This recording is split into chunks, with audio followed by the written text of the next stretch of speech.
If you look around the world, high-speed rail almost seems ordinary.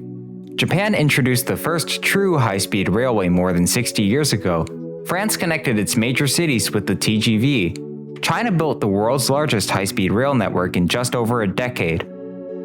Even countries like Spain, Italy, South Korea, and Morocco have invested in trains capable of traveling over 180 miles per hour. Yet the United States, the richest country in the world with some of the busiest travel corridors on Earth, still has no true nationwide high-speed rail network.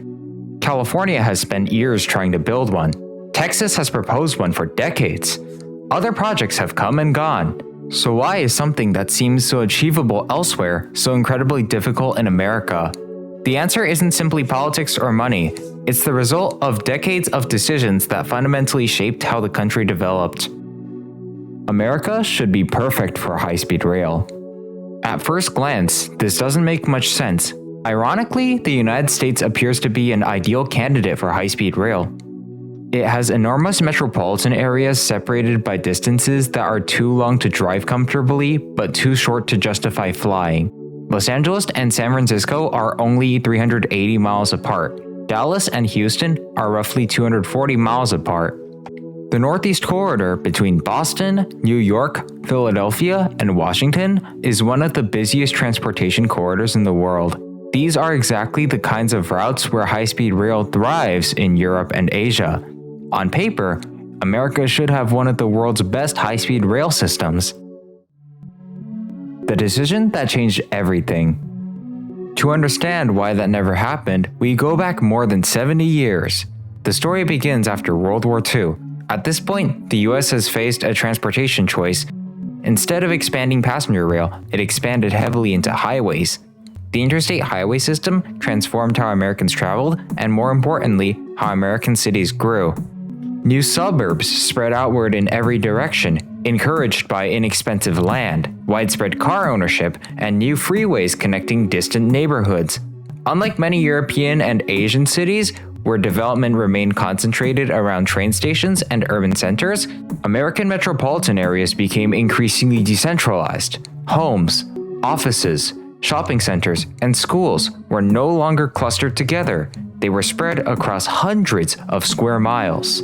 And that single decision created one of the biggest obstacles high-speed rail faces today. Why sprawl hurts high-speed rail. This suburban development has enormous consequences for high-speed rail. One of the greatest advantages of a fast train is that it connects city center to city center. In Tokyo, Paris, or Shanghai, millions of people can reach a major train station by walking, taking the subway, or riding a short bus trip. But in many American cities, reaching a downtown station may require a 30-minute drive before the train journey even begins. Suddenly, the convenience advantage of rail starts to disappear. Even if the train itself is extremely fast, getting to and from the station often becomes the slowest part of the journey. It's not about size. So if sprawling cities are part of the problem, what about America's enormous size? Many people assume America's biggest obstacle is simply its massive size, but that isn't entirely true. China is geographically almost as large as the United States and has built more than 28,000 miles of high-speed rail. Spain is much less densely populated than many European countries, yet it operates one of the world's largest high-speed rail networks. The real challenge isn't the country's total size, it's population density and how that population is distributed. American metropolitan areas tend to have relatively low-density suburbs spread over vast regions. Instead of concentrating millions of people around a few transportation hubs, they are scattered across thousands of neighborhoods.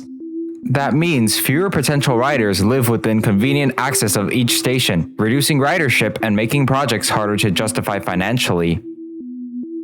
Building the railway is incredibly difficult. Even where demand exists, another challenge appears. Building a railway itself presents another enormous challenge. High-speed trains cannot simply follow existing railroad alignments. At speeds approaching 200 miles per hour, even gentle curves become significant safety and comfort issues. Tracks must remain remarkably straight, with very gradual turns and gentle slopes. Every sharp bend may require a bridge, tunnel, elevated viaduct, or completely new alignment. Constructing hundreds of miles of perfectly engineered railway through mountains, rivers, farmland, and urban areas is vastly more complicated than upgrading conventional rail. The land problem. And designing tracks is only half the problem. Land acquisition further complicates the process. A highway can tolerate curves and detours around obstacles, but high-speed rail often cannot. This means acquiring a continuous corridor across hundreds of miles of private property. Each parcel of land may involve negotiations, legal disputes, environmental reviews, utility relocations, and even local opposition. Any of these issues can delay construction for months or even years. While many countries have centralized governments that can coordinate land acquisition more efficiently, the United States distributes authority among federal, state, county, city, and local agencies, creating an approval process that can take years before construction begins. Why existing rail doesn't work. At this point, you might be wondering, why not just use the tracks America already has? Many people also wonder why America can't simply use its existing rail network. After all, the country already has one of the largest railroad systems in the entire world. The problem is that most of these tracks belong to freight railroads, not passenger rail operators. Freight trains are extremely heavy, travel at relatively low speeds, and often stretch more than 2 miles in length. High-speed passenger trains require dedicated infrastructure with precise track geometry, advanced signaling systems, and complete separation from slower freight traffic. Sharing tracks dramatically limits speed, capacity, and reliability, defeating the whole purpose of high-speed rail. As a result, truly high-speed rail in the United States almost always requires building entirely new rail corridors rather than upgrading existing ones. The politics. Then there's the issue that receives the most attention from people: politics. Politics certainly play a role, but it is often overstated. Many countries that successfully built high-speed rail also experience political disagreements, changing governments, and budget debates about where money goes. The difference is long-term consistency.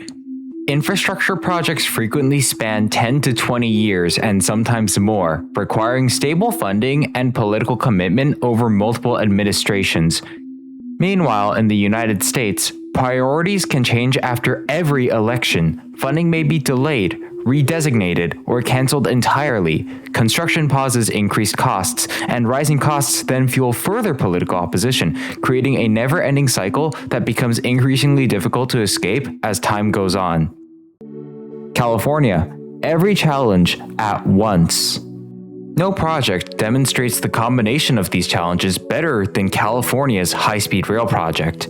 California high-speed rail illustrates nearly every one of these challenges happening at once.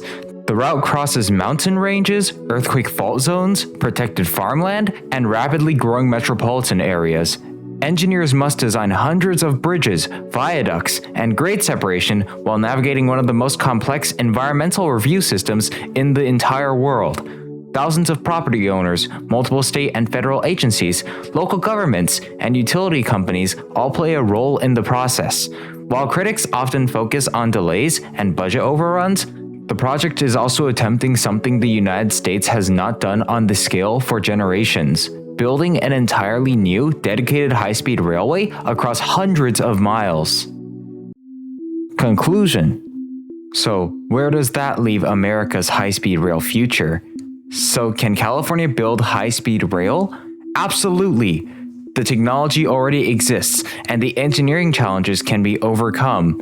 The biggest obstacle is that the country was never designed around rail in the first place.